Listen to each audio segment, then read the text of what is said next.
you have experience of vicious animals.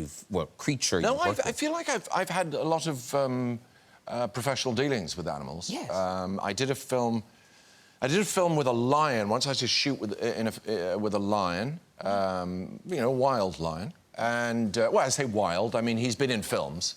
Okay. Bad boy. And we had to do. So I arrived to shoot this scene, and the first thing I noticed was the camera crew were in a steel cage, only big enough to contain the camera. I thought I'd better ask some basic safety questions.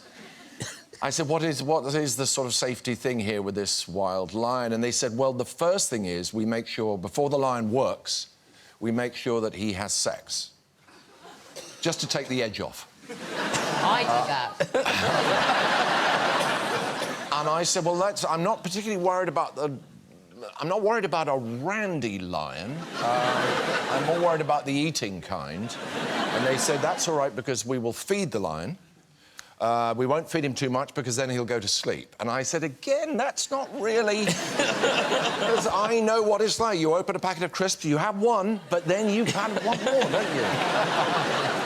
And the third thing they said, the third sort of safety measure, was that the lion's downhill.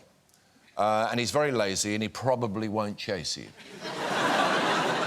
And again, I was just not really reassured by this. And I said to the chap, but what, you know, what if it does happen? What are you supposed to do? And he took great delight, a South African handler took great delight in telling me that if a lion charges you, useful advice, you have to reach back, you take a handful of shit and you throw it in the lion's face.